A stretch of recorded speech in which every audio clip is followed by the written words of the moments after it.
Okay, so good morning. It's a pleasure to welcome everyone. And I hope that will make sense of your time. I would like to introduce the panelists, starting from myself. My name is Steve Idu. I'm the co-founder of AD and Partners. We are a second residency and citizenship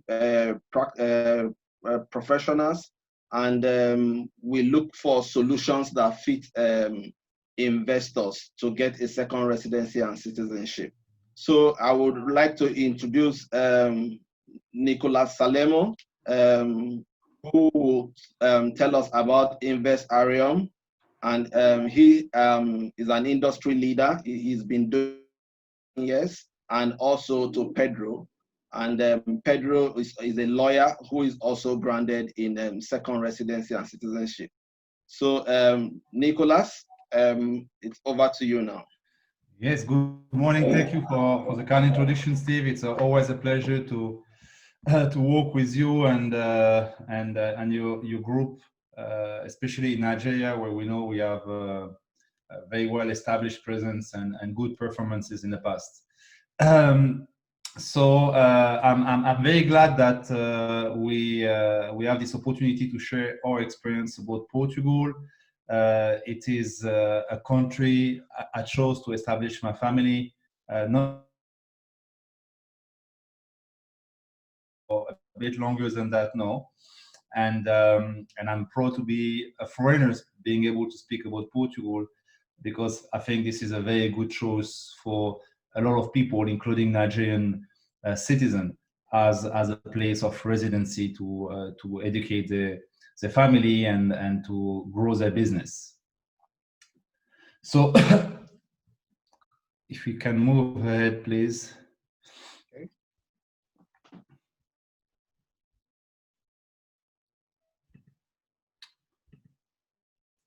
I don't know, I don't see you.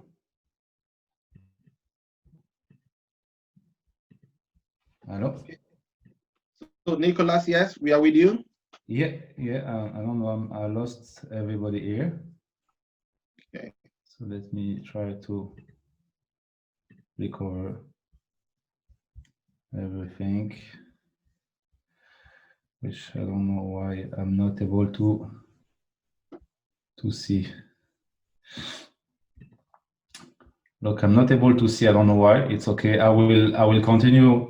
I mean, blind, but I will go over Portugal, as I said before. So the first, the first question that I was asked is why, as a foreigner and I know Portuguese residents, what I will define as being the qualities of Portugal. And I think where we have to start is mainly the economical standpoints, because obviously I came first to Portugal as an investor and as an entrepreneur, and I was motivated by a few reasons. Mainly, Portugal had been ranked as a very strong passport. As you mentioned, I'm a developer, but I come from the business immigration industry. So obviously, this is a very important criteria for me when I establish a business, especially when I want to be able to make representation of a country in foreign jurisdictions, such as Nigeria, to be able to showcase a very strong country and a very strong passport. So Portugal had been ranked 5th in terms of the passport ranking, which is also one of the motivations why I chose Portugal. Economically speaking, Standard & Poor's, Moody's, and Fitch, they classify Portugal as an investment grade. We saw a tremendous improvement from 10 years ago until today in terms of the grading and ranking of Portugal and the way the country was able to manage its debt level. So I think the investment grade level is definitely something very appealing for foreigners such as myself in choosing Portugal. Also, I think investors are always searching for assets to invest in which they can get high rentability, which we saw in Portugal in the touristic sector. And this is why our group specialized in developing real estate products, but towards the hospitality business. The price raised heavily in Lisbon and in a lot of other area of Portugal. And I think this is also one of the key motivator factors that push me to invest and after to settle in Portugal. So Portugal, as I said, this is investment through the Golden Visa program, program in which we specialize with a group.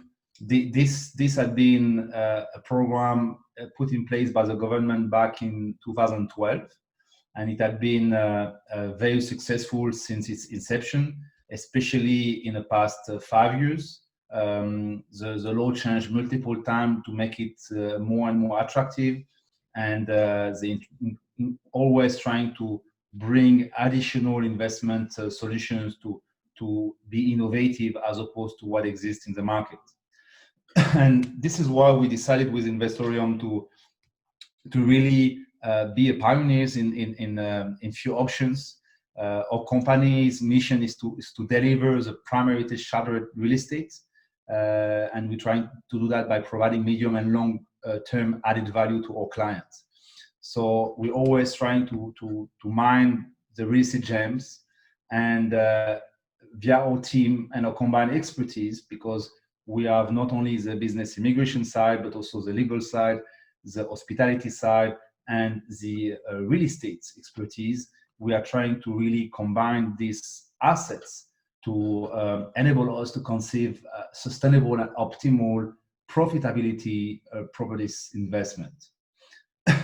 So what we specialize in is what I believe is a main subject of our meeting today and our presentation, is really developing what we call the rehabilitation real estate development, where you do identify existing property that are either 30 years old or historical property or part of the municipal patrimony, and that you are developing in terms of rehabilitation.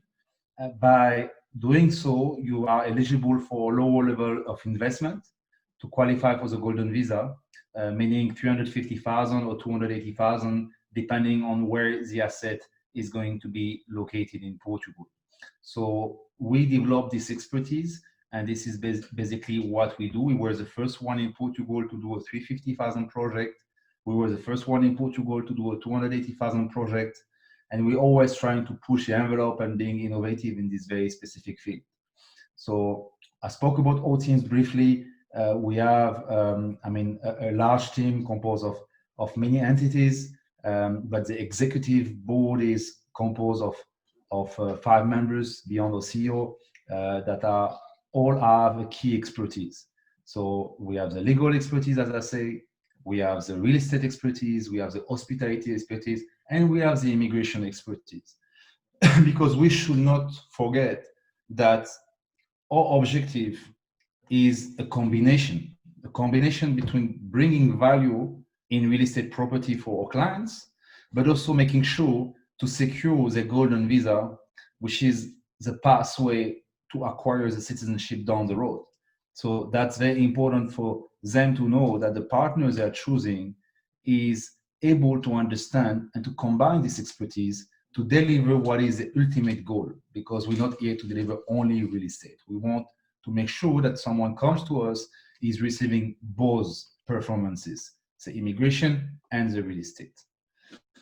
So what we do at Investorium, and allow me to take this time that you gave to me to present ourselves a little bit better under our core products, is to do tailor-made projects. So we search specific places where we develop unique projects, and we're always trying to exceed clients' expectation. So this can be done either by traditional real estate investment, by having a buyback option in place, by having financing options in place, working with very large operators in order to be able to bring additional values to the project. We do everything. We conceive, we develop, we build the project, we commercialize the project, we are bringing the operators, So whoever comes to us comes with what we call a turnkey solution. And as I say, we were also the first one in Portugal to develop the 350,000 and the 280,000 project in Portugal.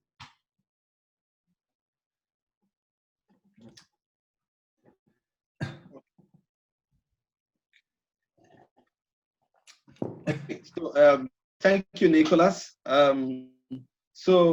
Before I go to Pedro, I would like to also ask you about the changes in the law, the investment law in Portugal. So do you see these changes to affect investment, especially that of Lisbon and Porto, where going forward that investment needs to be out of these two big cities?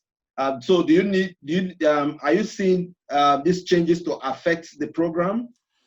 Not really. And I think a little bit later in our presentation, we will see the numbers that we try to put for the attendees. And what we have been seeing lately is on the other way, an increase in terms of the real estate investment. We really see that the investors are getting extremely motivated. Lisbon had been one of the 5 cities in the world that during the crisis saw the price increase, which shows that there is absolutely no stepping away from investing in Portugal. The recent changes in the regulation, I think, are going to boost all specific product because they're focusing more on the regional product and the region that we are trying to promote in Portugal. So I believe that this is going to be rather, positive. And I think we could exchange with Pedro a bit later on this. That is my opinion. Okay, thank you. Pedro, I'll come to you now. On the legal side of investment towards Golden Visa, could you please give us an overview on what is expected? Of course. Good morning, everyone. First of all, thank you, Steve, for the introduction. I'll just would like to appreciate and to congratulate Investarium and our partners, you, especially in Nigeria, for this invitation. It's always with great joy that our law firm works together with you once again, and as partners in all the projects with the Investarium, we work together. It's always good to be in these events. So. First of all, I think Nicholas did an outstanding presentation about Portugal. I'm Portuguese, born and raised in Portugal, and he was able to expose several of the qualities of the country and how it is the quality of life here, and why we believe that is one of the most successful programs to invest, and in my opinion, the best country in the world to migrate and to live in. So concerning the Golden Visa program and how to invest, Golden Visa, it's a program, it's a marketing name. The legal name is investment, it's ARI, it's Residence Permit for Investment Activity, which means that by means of the investment, the applicants will have a temporary residence permit in Portugal, valid for 5 years, which will give them several rights. They will have visa-free for all Schengen area. They will be entitled to family reunion. They can live and work in Portugal the whole year, but with a special condition that in order to take renewals, they just to be in Portugal 7 days per year. So this means that they can live in Portugal the whole year if they want, but if they prefer to continue living in Nigeria, for example, they just need to come to Portugal 7 days per year, which is like vacation, let's say. And the most interesting thing is that it offers a path to European Union citizenship. After 5 years of temporary residency, you can apply for permanent residence in Portugal or the citizenship by naturalization in Portugal. But we will go to there shortly in the end. So the process is quite straightforward and simple in our understanding and by comparing with other programs and process all over the world in terms of residency by investment programs or in terms of citizenship by investment programs. So first of all, the investor needs to choose the investment. So that's the main criteria. Here, Investarium, they have several projects they can present, and we can assure 100% that all projects qualify for Golden Visa, since currently we have residence cards approved and issued in all the projects that are currently in the market to Golden Visa. So the first one, if the organization can please keep the slides behind, please. Thank you very much. The first is start compiling the documents, the necessary documents. You need to gather a passport, of course, proof of address, proof of professional activity, and proof of tax number in Nigeria, and send everything to the lawyers and to the consultants locally to organize the documents. After it, we need to get a Portuguese tax number and the procedure to open a bank account in Portugal. All this process can be done without the investor coming to Portugal and having the documents legalized, or by the Portuguese embassy in Abuja, or shortly by a lawyer online, since in Portugal was recently approved notarial acts electronically. Once the bank account is opened and validated, the investor shall transfer the investment amounts into his bank account in Portugal. Doesn't need to come directly from his personal account abroad, but it needs to come directly into the investor bank account in Portugal. This is one of the main and one of the most important obligations. Second step is to perform the investment. Once again, the investor doesn't need to be in Portugal. He can grant a power of attorney to his lawyers to purchase and make the investment himself. But of course, if he wants to come to Portugal and do all the investment himself, he can. Once the investment is done, we can start triggering the Golden Visa application itself, the residence permit application. The investor needs to, with our support and with the local partners, needs to gather some personal and civil documents like criminal record from country of origin and country of residency in case of the family members, birth certificates, marriage certificates, if they apply with the family members as well. Once all the documents are issued, they need to be legalized by Minister of Foreign Affairs of Nigeria, then by the Portuguese embassy in Nigeria.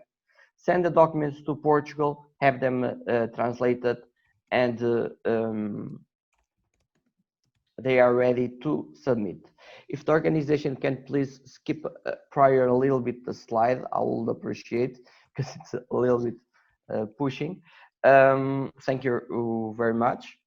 Then once we have the civil documents, the lawyers will be able to submit the Golden Visa application on the CEF platform. CEF, it's our immigration border service. We have an online process where the immigration, they do a pre-analysis on the file, and on which we need to pay a processing fee, which is 537 euros for the main applicant and 83 euros and 30 cents for the family members. Okay, I'll go back to Nicolas now. So Nicolas, I know you've been in the industry for 18 years. You've worked on different immigration programs from Canada. Now you are doing the same in Portugal. And why do you think that the Portuguese golden visa is judged one of the best in the world right now? Look, thank you for the question. I think there are a few reasons, and maybe I'll share some statistics on the performance a bit later. But obviously, the first one that most of the investors are looking at whenever you consider a country to immigrate, you consider what is healthcare system. And I think in Portugal, we have a healthcare network of about, I think, 1,500 public hospitals and health centers. There is about under 20,000 health professionals. And I think this is definitely one of the criteria that an investor is looking at whenever he's going to consider a given jurisdiction and whenever they're going to compare. Portugal ranks high not only because of this number, but because of the quality of the health system. It's something that a lot of investors ignore because maybe it's not very popular, but the health system in Portugal is actually one of the best in the world. It ranks in international ranking ahead of the States, ahead of the UK, ahead of France, that are usually the references in terms of health system. And that's something that personally I ignored before moving there and seeing those rankings. But when I got to use the facilities and to visit the doctors, I understand why the ranking was actually this one. And this is definitely maybe one of the reasons that is driving people to come to Portugal. Safety is also a very important factor. When you come to Portugal, this is something that you really feel. It is a safe country. It's a country that is not involved in any international conflict. It's very neutral. It is like ranked in the top 5 safest country in the world every single year. I think this year it was ranked second or third, if I don't remember exactly, but this is in the top 3 for this year. So this is definitely also something that people are looking for whenever they're going to move to a country. And again, in these specific features, Portugal is ranking super high. Portugal is also a very social place. I mean, this is something that you are looking at whenever you're going to immigrate somewhere. You're looking for a country that is going to be able to welcome you, but also in which you can have a social activity. And I think by this, Portuguese are very welcoming. They like to have fun. They are trying to make efforts to welcome people. They speak a lot of languages. I mean, English is broadly spread in Portugal, and nobody has difficulty to communicate, including, I mean, taxi drivers and low level professions. Portugal is also a very great place for education. It is offering a broad range of public and private education, both in Portuguese, English, and French. You have some top world university in international ranking. You have also one of the best architectural school, which for us as a developer is a very strong assets in the sense that we benefit from very, very talented local resources in architecture to develop our project. It is worth noting that the University of Porto is the recipient of 2 Nobel Prize of Architecture. This is the only one in the world. So I think this is also a very important point to note, because maybe few people, especially in Nigeria, are ignoring this fact. The climate is also a very important reason why people come to Portugal. It's one of the, or I think it is the sunniest capital in Europe. We have, I think, over 2,800 hours of sun a year, and the average temperature of Portugal is about 17 degrees yearly. So I think this is also a very important when you come to Portugal to feel that it is a very welcoming climate, especially when you come from challenging countries where it's either super hot or super cold, and this is contributing to the success of Portugal. The numbers of the Golden Visa are speaking for themselves. I think in May 2020, we had 270 residence permit application for over 145 million investment in Portugal. And from October 2012 to May 2020, we had in excess of 5.2 billion investment through this program, with around 8,700 plus residency permit application. So that's, I think, a very, very important numbers, because I don't think many programs can claim. And when you ask me the question and you say probably one of the best of the world, I think the number shows that this is probably one of the best, if not the best in the world, in terms of appealing for the client. Other reason why people come to Portugal is definitely the performance of the retail market, that had been welcoming more and more brands in Portugal. The international brands are trying always to enter a new market, and Portugal has been a prime target of them in recent years. So the rental price has been steadily increasing, and it's also one of the reasons Portugal is an interesting destination for investors, because they're seeing that there is a real potential to make money investing in Portugal. I mentioned it at the beginning of our presentation because this is one of the reasons why I personally chose Portugal. The tourism and the touristic industry are being a rising star in Portugal. So the retail reflects the high demand of Portugal. We spoke just before about the performance of the retail sector and the increasing in price and the attractiveness for the international brand. But this is also mainly due to the fact that the tourist level had been increasingly coming for the past few years. And I mean, we are seeing a 10% plus increase in number of tourists each year in Portugal. So I think we have also very interesting RevPAR for clients.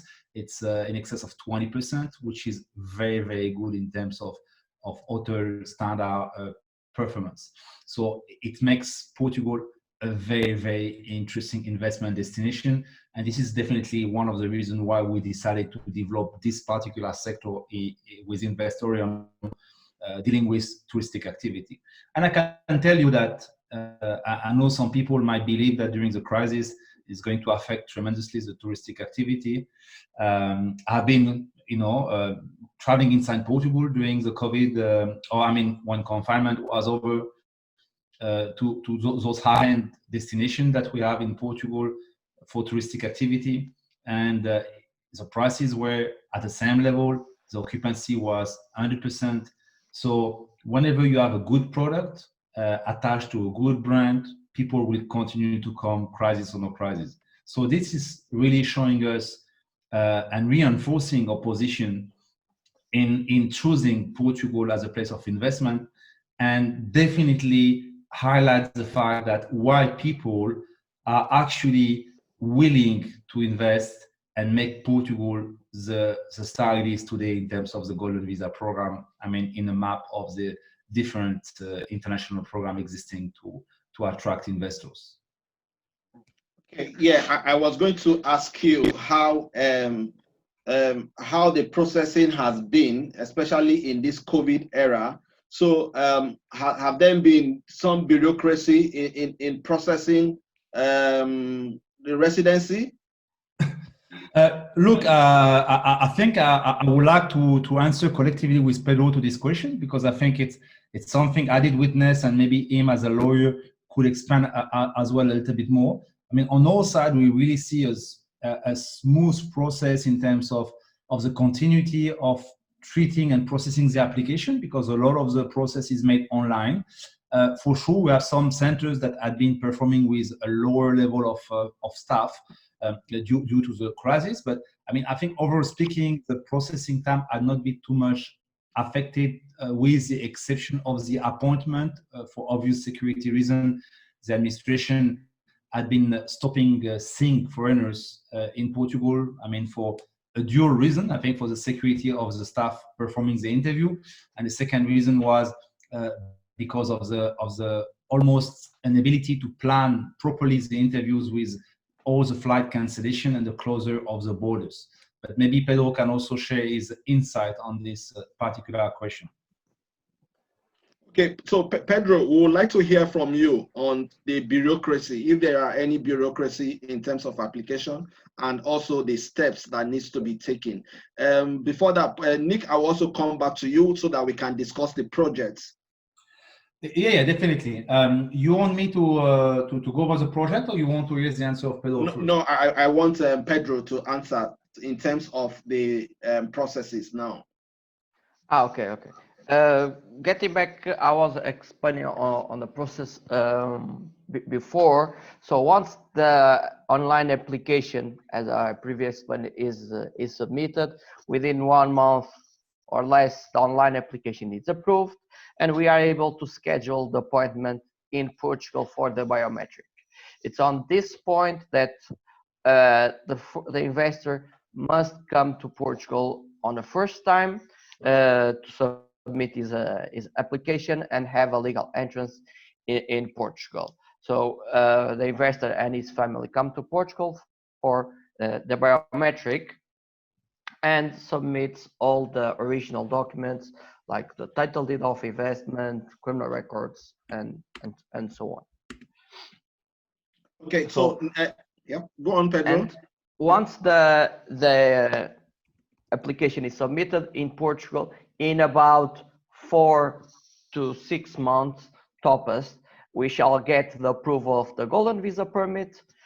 The investor needs to pay the government fees, and within 2 weeks we receive the residence card, which we are able to send by DHL to the investor on his home country or to whatever he wants, and he will have residency for 1 year.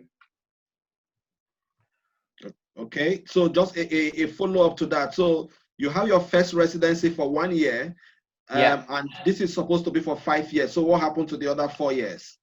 At the end of the first year, the investor needs to spend 7 days in Portugal, and he needs to take a renewal, which will grant him residency for 2 years. Okay. On these 2 years, he needs to spend 14 days, 7 days per year, or 10 days 1 year, 4 days the other year. He chooses. The minimum requirement is 14 days on the 2 years. On the end of 2 years, he needs to take another renewal, which will give him residency for 2 years. So until the end of 5 years. At the end of 5 years, the investor will be able to apply for permanent residence in Portugal or to citizenship by naturalization in Portugal. He chooses. Okay, thank you. So Nicholas, I would like us to talk about the projects. So I know that Investarium are the leaders. Well, they're the first to start with a 280 projects, which are the rehabilitation projects. So tell us about the current project and also some of your future projects. Yeah, sure. With great pleasure. So we have few projects today on the market with, I mean, different availability, I would say, because some of the projects had been already on the market for a few months, so they are getting sold out. The first project I will speak about, and as I said before, I'm not accessing the screen, so hopefully I'm going in the right order, is Alegria. Alegria is a project that is about 6.3 million total investment. It is a freehold, I would say, traditional real estate investment in a sense that it's not an hotel development. It's more like a residential development, but dedicated to the short-term rental. So it has been designed for short stay or student accommodation, depending on the preference of the client, because it's nearby a lot of universities. The level of investment required for this program is 350,000 minimum. Because of different sizes and location of the apartments, the price range from 350 for the cheapest unit to 515,000. We had 16 apartments in this specific residential development, and there are 7 that are still available. Construction is supposed to end in 2022. If I remember well in the presentation, you should have some screens of the layout of the apartment. So hoping that this is what is on the screen, because as I say, I cannot see that. We have a very modern, contemporary design, very functional one. So we have spaces that are split among 2 floors. Every single apartment is a duplex with a living area on the lower level and a sleeping area on the upper level. They are fully equipped apartments. When we say fully equipped, it means this is obviously built, furnished, and there is everything for you to move in: plants, bedsheet, linens, cutlery, plates. So when someone goes into this investment, is actually moving into a turnkey project that is ready to be lived in or ready to be rented. We are not the one that is taking care of the rental, but obviously we assist our investors by recommending companies that can take care of the rental of the accommodation. The second project we have is an hotel project called Hotel Royal São Paulo. It's set in Villa Viçosa, the city of the king, towards the Spanish border in the Alentejo. Alentejo, that is often referred as a Tuscany of Portugal, in a sense that this is a vineyard region with amazing landscape that reminds Tuscany. Obviously that we cannot really compare, but I think in the spirit of people that knows maybe a little bit more Italy than Portugal, this is what you can expect to see as landscape. It's a bigger project. It's a project that had been developed with Anantara, the higher end brand of Minor Group. It is a total investment of 30 million euros that starts with a 280,000 euros minimum investment. There is a total of 106 investors in the first phase, which is a buyback option, wherever the investor is actually investing the 280,000, and at the term of obtaining a citizenship is recovering the 280,000 with some fixed income. We have 14 units left. And on the second phase, which is consisting of 12 apartments with no buyback and 20 financing units, we have 32 units. We didn't start yet to sell the phase 2. We likely start to sell it in about 2 weeks of time. So you're actually the first person to hear about it. The construction is set to finish in 2023.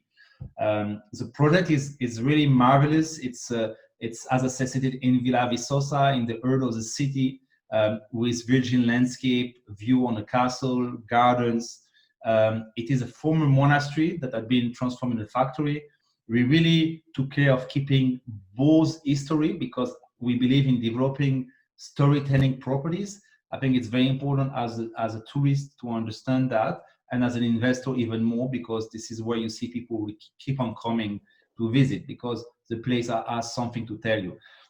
It was a monastery, so we kept all the structure of the monastery, but we also kept the chimney that used to be here to materialize the industrial activity that used to take place in these premises. It is a beautiful resort that will be developed there, and with a very contemporary design, an intemporal one, I would say, that satisfies most of the clientele. So I hope that you were able to see everything. Yes, we are seeing it from here. Perfect.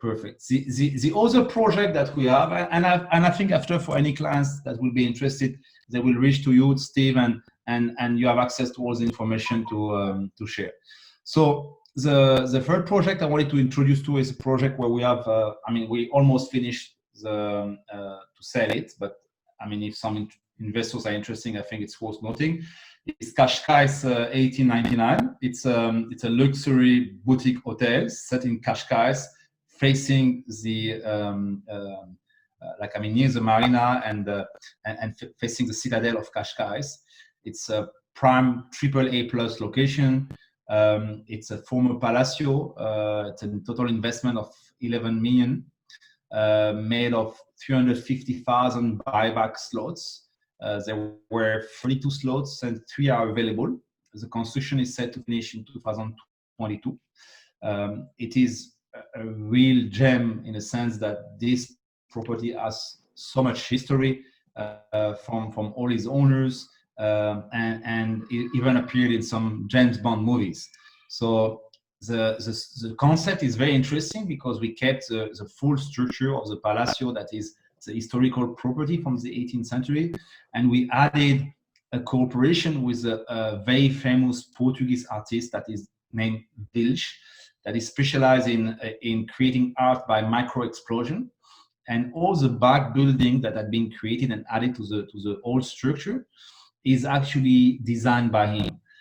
What is interesting is for two reasons. First, because we have a real concept of the old meets the new, which I think it's kind of unique in terms of storytelling, but also because this part of the city is also a museum and art area.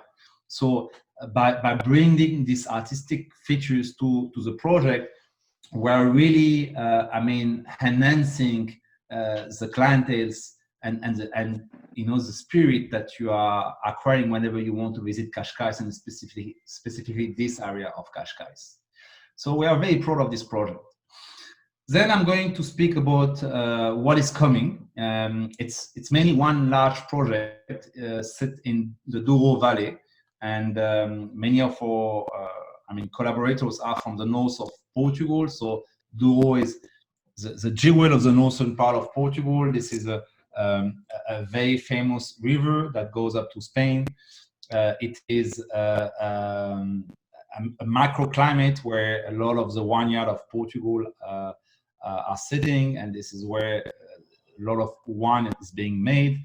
It's a touristic place, a UNESCO patrimony area.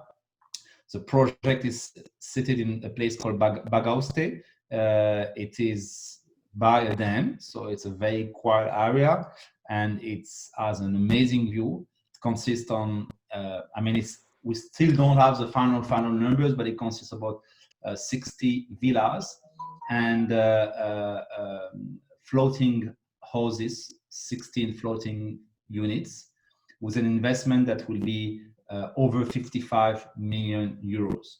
So we have terrace units and we have floating units.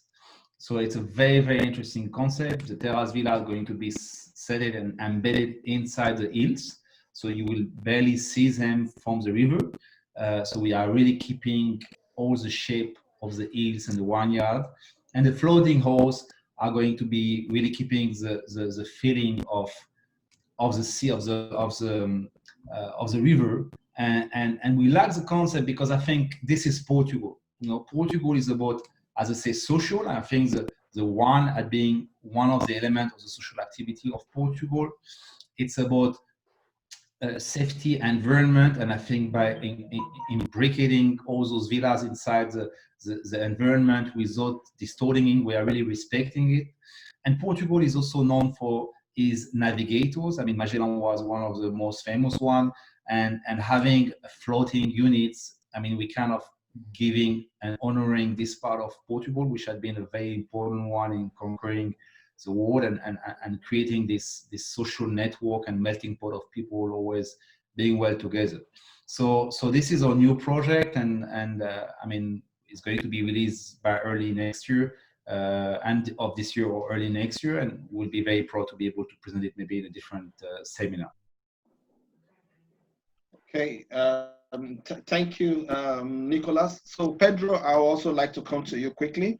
So two things, I'll ask you two questions. So one, it's so in terms of the timing, you know, and processing, you mentioned that it sometimes takes between 4 to 6 months to get your residency. Okay. Yes. Then, but given this time, do you think that it is still doable to have it within that the same time frame? Then on top of that, then secondly, I also want you to tell us briefly, or tell the attendees briefly about the tax implication of investing in Portugal. Okay.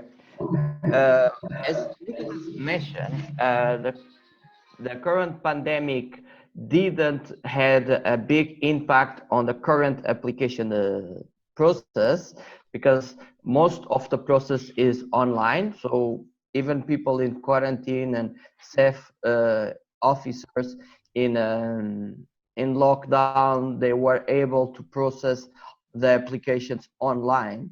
The only restrictions and constraints that we had was on the appointments. Since the borders were closed, people were not able to travel necessarily, so we were not able to get appointments to collect biometric data.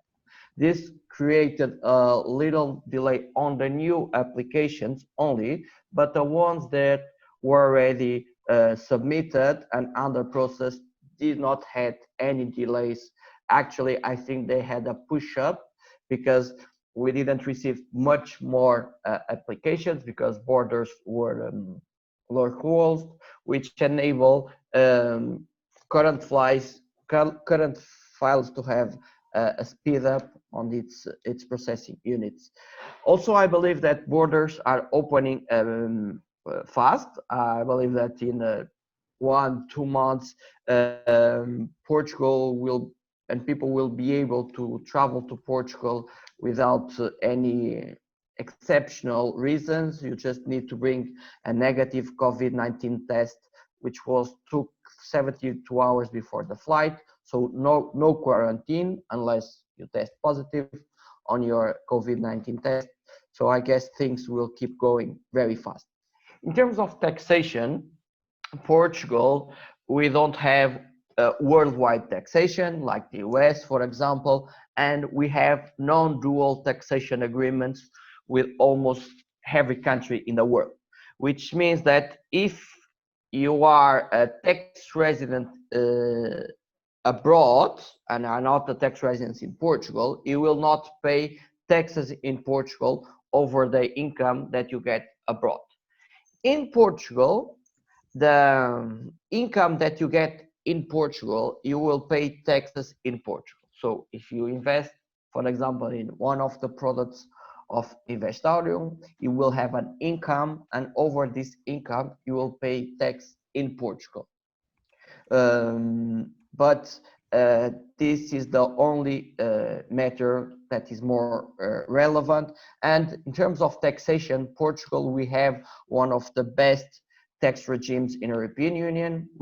It's called a non-habitual tax regime, which on certain activities, if you apply for it, you have a flat rate of 20% tax for 10 years. Also, in terms of pensions, we only tax for the future 10% of your pension of the whole income. So this means that if you compare to France, for example, on which you will pay 75% of taxes over your pension, in Portugal, you will only pay 10%. This non-habitual tax regime enables one of the most affordable and best tax planning systems in Europe. It's not an offshore country, it's not a blacklisted country, it's an European Union country with all the securities that you can have.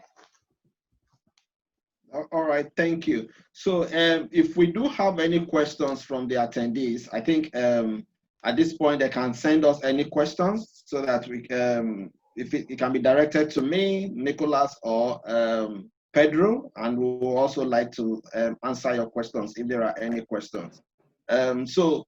Nicholas, while we wait for the questions, I would also like to ask about the return of this investment. So, for example, most of the project will end, I think the earliest one will end, the end of construction will be in 2022. So if an investor is to make an investment now, one, will your regime, that is your residency, begin to count now? And secondly, when are you also expected to begin to get some income? It's a very good question, and I'm happy to answer it. First part of the question, you as long as you are making the investment in full and we execute the title deed, it means that we can submit the application for the golden visa. You don't need to have completed the construction before being eligible for your golden visa application. You need to make the investment and then after to show that you are going to complete the construction, which is done, I mean, usually the law firm is taking care of presenting those documentation to the administration, and you can submit immediately your golden visa.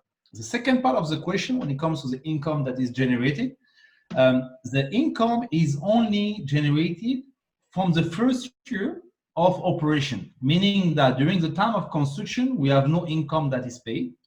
And after the first year of operation, then we start to pay the income. And the income under our buyback option are always a fixed income. For example, if we take Royal Sao Paulo, we are looking at 3.25% the first 3 years of operation, and then 4% the ongoing years. So it is a capped, limited, and guaranteed income.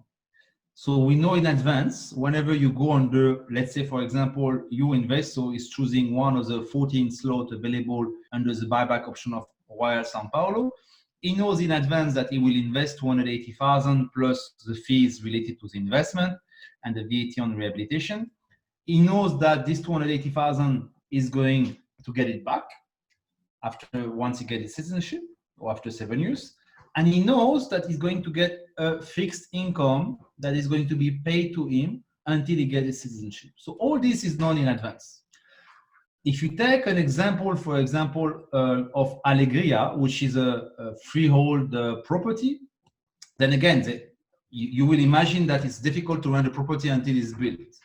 So obviously, this is not something that you can do. But as soon as the property is built, then you are going to be able to rent the property and then you generate income.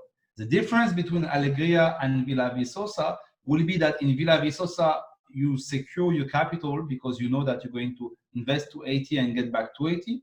And you're going to secure your income because you know it's a fixed income coming at the end of the year. I mean, at the end of the first year of operation and ongoing year. When you come to Alegria, it's not a fixed income. You're actually going to be exposed to the real income that might be 2%, might be 10%, might be 15%. It all depends on the market condition at a given time. We estimate, according to historical data in the same area of the project, that is going to be around 8%. But obviously, this is only an estimate, and we have no guarantee expressed on the income for Alegria. But that's a different kind of project. Again, still paid upon completion of construction, because one can imagine that when you have construction work, you cannot generate an income. Okay, thank you, Nicolas. So we have two questions now. So the first, right, Pedro, I think you, I will also try, I will answer it and correct me if I'm wrong. So the participant is asking if after the mandatory 5 years of having your residency, do you need to speak Portuguese before being granted the citizenship? And to my knowledge, to the best of my knowledge, the answer is yes, but it's to a minimal level, not a very fluent level. The second question I also have for you, Pedro, is say, okay, so at the end of the 5th year, what if I don't want to take the citizenship? What I just want the residency and to take the permanent residency and come back after a number of years to take the citizenship? Will that be okay? Yes, that's actually two very good questions. The first one about the language requirement, it is true, it's correct. In order to apply for citizenship, applicants needs to provide a certificate of Portuguese, which is a very minimum requirement. Is the A2 level of language, so it's very basic, like mid-Jane, Utarza, to be able to keep a simple conversation. And this test you can, and this course, you can take it online on the public institutions, which is very easy to get. Also, for permanent residency, you also need to have this certificate of language, the same basic level. So by fulfilling one, you fulfill both, for permanent residency or citizenship by naturalization. Regarding your question of having a permanent residency and after some years you apply for citizenship, it is also a good question, and the answer is yes. By law, in order to apply for citizenship, you need to have a 5 years valid residency in Portugal. So you only need to have residency for 5 years, but if you have residency for 5, 6, 10 years, 12 years, 20 years, you are able to trigger the citizenship application whatever you want. Thank you, Pedro. So the second question that will come to you, Nicholas. So one of the participants or attendees is asking that how many stars will the hotel project have? So is it a 3-star hotel? Is it a 5-star? Or is it a 6-star? Whatever. No, look, 6-star doesn't exist in Portugal, but this is 5-star luxury for all the hotel we are developing. We are strong believers that those are the safest development, in the sense that there is always whenever you are going and targeting a certain kind of clientele, which is the people who have a little bit more money, they will not change their habits of traveling. So they will still continue to travel, and they will still continue to go to those good brands. And this is the reason why we focus only on having those 5-star luxury brand as a partner in our operations. So only 5-star luxury. Okay, thank you. Then the follow-up question is if we do provide Portuguese language classes or lesson. My answer to that is, so if you are a resident in Nigeria, you can take these classes. There are so many ways to access these classes online, or there are other, I know a few language school in Lagos that offer Portuguese lessons, one in Lekki, one in Onikon, and I think I know about 2 also in Ikeja as well. So I think the best, so if you, we will get to that point and you want us to introduce you to some of those schools, we will be able to do that. So if there is no any other questions, I think I would like to welcome, I would like to thank everybody that attended, and if there are follow-up questions, an email can be sent to us and we will take it up from there. Every conversation that we had today is being recorded, so we'll also be able to email you this video, and then we'll open up a communication channel through that. One question just came in, and they want to know about the fees. So, and I think this regards, let's say, the golden visa fee. So, Pedro, will you want to touch on that?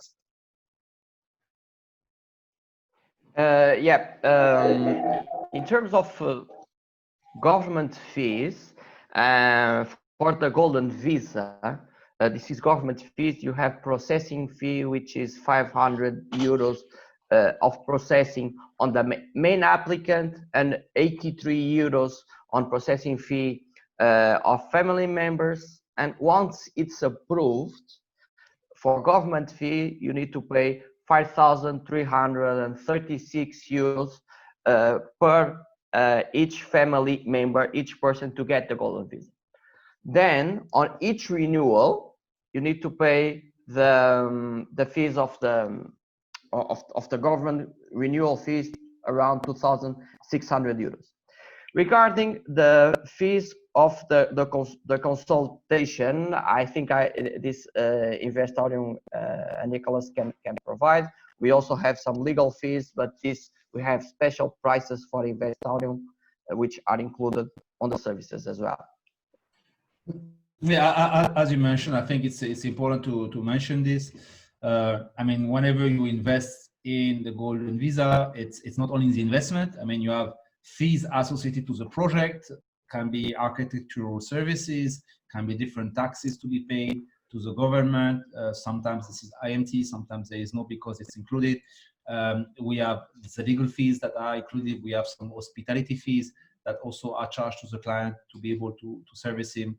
There is a VAT on the rehabilitation, and I think Steve can share with every interested party the spreadsheet depicting in precisely all the fees, so that it is fully transparent and they know exactly what to expect in terms of investment. And I think this is the best way to move forward, because obviously for one person is different than for 2%, the difference than 3%. The fee are increasing, but I mean, at least in this fashion, there is absolutely no surprises and no hidden fees. Everything is depicted in the spreadsheet, to the best of our knowledge, at least, and it's very precise. Okay, so Also, one other sorry, question. Steve, just let me just add an important thing that I believe that is important in terms of costs and taxes, especially all the projects of Investorium, in terms of real estate property tax, which is a big tax in Portugal. It goes from more or less 6.5 to 7.5% on the projects that are renovation and classified, like Royal São Paulo. This tax is exempt on this project. On the other projects, you have a tax benefit, which you need to pay the IMT tax, but after you get the reimbursement, you get it back at the end of the renovation works by the developer. So this is very important part which you can add up to your income. I think it's good that you mention it, because it's important for comparative reason. Whenever an investor is going to compare two different projects, to pay attention to this, because we are talking here about almost 7% average difference in cost just with the taxes. So obviously, whenever you compare, if one you can save this 7%, it's a significant discount in your property. Okay, so Pedro, there's also a question that asks that, are you guaranteed a Portuguese passport after 5 years? Is it a guarantee? No. If I may answer on this one as well, you know, and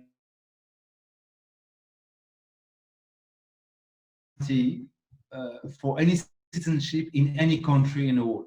The concept of citizenship is not a right, it's a privilege. So as a lawyer, you can only guarantee what is secured by the right. You cannot guarantee something that is a privilege, which is a signature of a decree by the president. What we can guarantee to you is that if you follow all the requirements, you will be fulfilling all the steps that leads you to this privilege. But which means that you will tick all the boxes, but at the end, there is no such thing as a guarantee on citizenship anywhere in the world, you know. So that's very important, and I will let Pedro to maybe be more specific on this.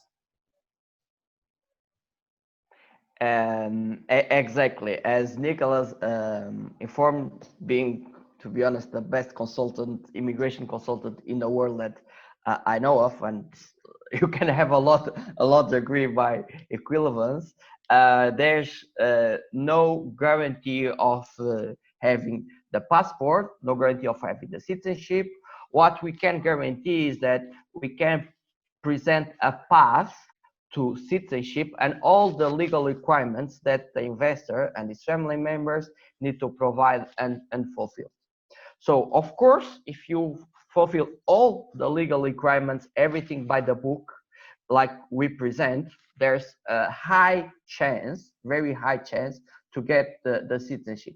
But at the end, it's always a decision from the government, and as well the path of the investor. You need to have a clean criminal record, you need to have the language certificate, you need to have some emotional connections to the community. Citizenship in Europe and is not an investment, it's not something that you buy, it's something that you acquire as a privilege by fulfilling your residency. But if I may add something also that is of importance, especially if you have some people in the attendance that understand a bit about right and law, the advantage that you have in Portugal, the main advantage, especially when you compare to the neighboring country, is that the burden of the proof is on the government and not on the applicant. And this is a very significant difference, because the fact that the burden of the proof is on the government, it means that the applicant will always be able to defend his position in case he wants to challenge anything that is prior to the privilege, meaning that in the, as we say, the citizenship is a privilege, but the path to the citizenship, meaning the eligibility process, really, I mean, it is something that is coming from the right. So there is a regulation in place where you have requirements, and if you fulfill those requirements, you have to be, I mean, considered for citizenship. And what happens in many countries, such as Canada or Spain or, name it, because the burden of the proof is on the applicant, you can provide 20 documents and the government can keep on asking until you cannot provide. And then they will say, look, we cannot continue to process your application because you didn't provide this 57th document that we asked you. In Portugal, the way it has been made is it's really slightly different, and it has a significant impact on the process, because, and especially on the odds to obtain the citizenship. This is why we say that we have way higher chances to obtain it in Portugal as opposed to other countries that offer this similar scheme, because the fact that the burden of the proof is on the government, then if you end up showing sufficient connection to the country, providing your test, filling up the requirement, then government needs to prove that you didn't give anything.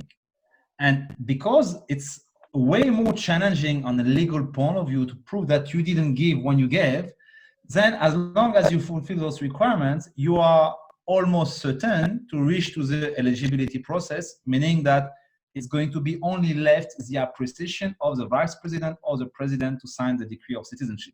But your file will be on the desk, because the committee that is going to approve the file on the legal grounds, showing that you are eligible, will be more enticed to bring it to the Board of Citizenship for signature, in a sense that you will have fulfilled all the requirements, and they will be in a very high difficulty to show that you didn't fulfill the requirements, and they cannot ask you impossible documents because the burden of the proof is on them and not on you.